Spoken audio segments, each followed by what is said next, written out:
सरकार की तरफ से जब कैबिनेट ने एक लोकपाल बिल पास किया है, उसमें अरविंद केजरीवाल का क्या कहना है और दिल्ली सरकार के बारे में उनका क्या कहना है, एक बड़े खुलासे के साथ हमारे साथ मौजूद है आम आदमी पार्टी के अरविंद केजरीवाल। साक्षात अरविंद जी, वो लोकपाल बिल पे आपने बहुत कुछ कहा, उस पर भी बात करेंगे, लेकिन दिल्ली सरकार और दिल्ली में बिजली के रेट ज़्यादा हैं, इस पर आप क्या नई बात रख रहे हैं लोगों के सामने?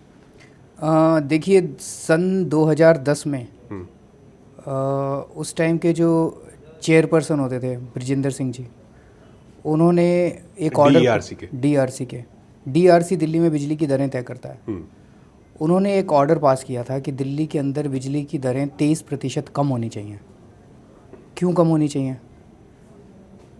वो ऑर्डर की कॉपी एक तो बीजेपी के पास थी, एक कांग्रेस के पास थी और डीआरसी के पास थी। उन्होंने ये ऑर्डर की कॉपीज़ दिखाई नहीं, ना बीजेपी ने दिखाई ना कांग्रेस ने।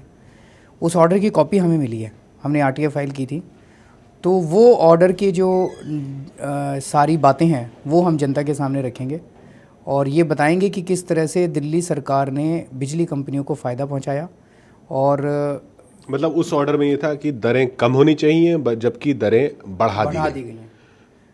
चेयरपर्सन का रिटायरमेंट हो गया 1 साल के बाद और शीला दीक्षित जी ने उस ऑर्डर को रुकवा दिया।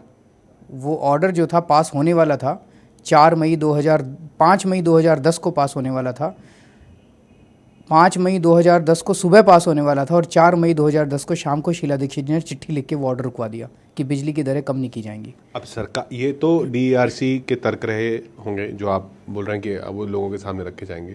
इस ऑर्डर के बारे में आप कई बार बात भी कर चुके हैं। अब यह है कि ऑर्डर आपके हाथ में है, लेकिन सरकार की तरफ से भी तो कुछ तर्क होंगे कि दरें क्यों बढ़ाई गई। सरकार ने तो एक व्यक्ति, ब्रजेंद्र सिंह जी रिटायर हो गए। जब शीला दीक्षित जी ने इस ऑर्डर को रोका तो प्रशांत भूषण जी ने इसका दिल्ली हाईकोर्ट में इसको चैलेंज किया, शीला दीक्षित जी के खिलाफ गए। तो दिल्ली हाईकोर्ट ने फटकार लगाई शीला दीक्षित को कि आप ऐसे ऑर्डर नहीं रोक सकती हैं। और तब तक 1 साल बीत चुका था, ब्रजेंद्र सिंह रिटायर हो चुके थे। नेक्स्ट चेयरमैन जो आए मिस्टर PD सुधाकर, वो उनका जो कार्यकाल है उससे ये देखने को मिलता है कि वो एक तरह से शीला दीक्षित जी के लॉयल थे और बिजली कंपनियों के लॉयल थे। उसका भी सारा आज हम खुलासा करेंगे कि उन्होंने 2 साल के अंदर जितने घपले उनके पास आए, उन घपलों के ऊपर उन्होंने आंखें बंद कर ली। उन्होंने ऑर्डर में लिखा ये घपला मुझे मिला और उसके बाद कोई एक्शन नहीं लिया। तो वो सारे घपलों का भी आज हम कि बिजली कंपनियां कैसे घपले के ऊपर घपला करती रही और सुधाकर जी उनकी अपनी आंखें बंद करके उनको घपले अलाउ करते रहे।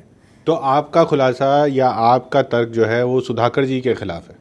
हमारा तर्क ये है कि बिजली कंपनियों को फ़ायदा पहुंचाने के लिए शीला दीक्षित जी ने जो किए, जो बातें करी, वो सारी आज हम रखेंगे, क्योंकि आज आप सभी सारे पूछ लोगे तो फिर तो नहीं। लेकिन मेरा ये कहने का मतलब है कि एक व्यक्ति सरकार, एक व्यक्ति की बात सरकार नहीं मानती है, एक व्यक्ति की बात सरकार मान लेती है। सरकार का तर्क तो ये रहेगा ना कि वो भी उसी पद पे, वो भी उसी पद पे।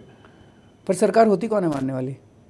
फिर डीआरसी बनाया क्यों था? सरकार को ही मानना था। तो पहले उन्होंने कहा कि प्राइवेटाइजेशन करेंगे हम, मोटे मोटे तौर पे आप समझने की कोशिश की, प्राइवेटाइजेशन करेंगे। 2002 में क्यों किया था प्राइवेटाइजेशन? इसलिए किया था क्योंकि उन्होंने कहा कि 55% दिल्ली के अंदर बिजली की चोरी है।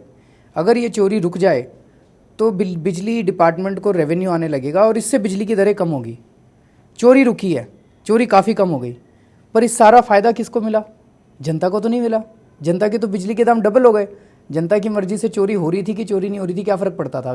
बिजली तो इस्तेमाल हो रही थी ना। जनता, दिल्ली की जनता ये भी जानती है कि उससे पहले क्या स्थिति थी। पहले तो बिजली जितनी अब मिल रही है उतनी भी नहीं मिलती थी। तो लोड शेडिंग आज भी है, लेकिन उतनी नहीं है। ये भी हकीकत है कि उतनी नहीं जितनी पहले थी।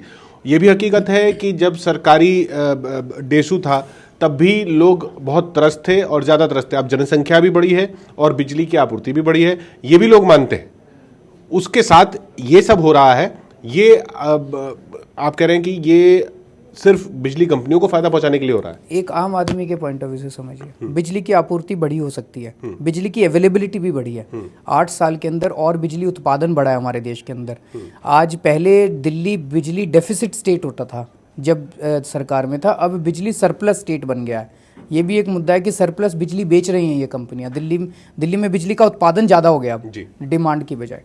तो बिजली कंपनी जो पीक टाइम रहता है उसमें जरूर दिक्कत आती है, बाकी में उस टाइम भी बिजली एक्सेस है, उस टाइम भी बिजली बेच रहे हैं। बड़ी मजे की बात है, उस टाइम भी बिजली एक्सेस है, उस टाइम भी बिजली बेच रहे हैं। मेरा ये कहने का मतलब है कि उस टाइम एक आम आदमी पॉइंट ऑफ व्यू से सोचिए कि 2002 में एक आम आदमी किस तरह से पीड़ित था। वो पीड़ित था कि बिजली के डिपार्टमेंट के अंदर भ्रष्टाचार होता था, बिजली की चोरी होती थी कि नहीं होती थी उससे उसको कोई फ़र्क नहीं पड़ता था, सरकार का रेवेन्यू ख़राब होता था, आम आदमी को कोई फ़र्क नहीं पड़ता था, उसको एक बिजली कम मिलती थी। ये दो मोटी मोटी बातें थी। आज उसको बिजली मिलने लगी है, वो बिजली कंपनियों की वो नहीं है, वो देश के अंदर बिजली के उत्पादन बढ़ा है।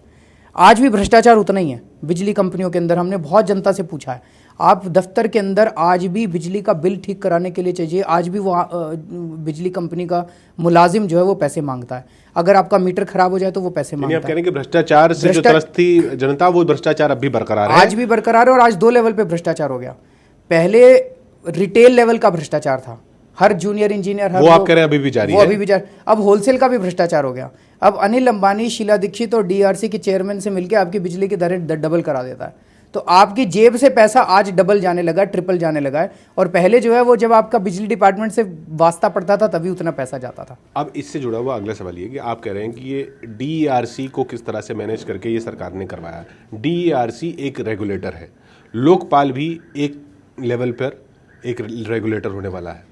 लोकपाल जितने भी सदस्य हैं उनमें से अगर ज़्यादातर सदस्य ऐसे आ गए जो इस तरह के फैसले लेने लग गए तो उसका कंट्रोल क्या होगा? इसीलिए तो वो अलग होना चाहिए। जो सरकार का आप जो तर्क इसमें दे रहे हैं वो तर्क उसमें भी तो उल्टा पड़ता है। मैं आपकी बात से 100% सहमत हूँ। इसीलिए किसी भी ऐसी बॉडी में, इंडिपेंडेंट जो बॉडी कहते हैं हम, उसमें 3 चीज़ें होने की ज़रूरत है।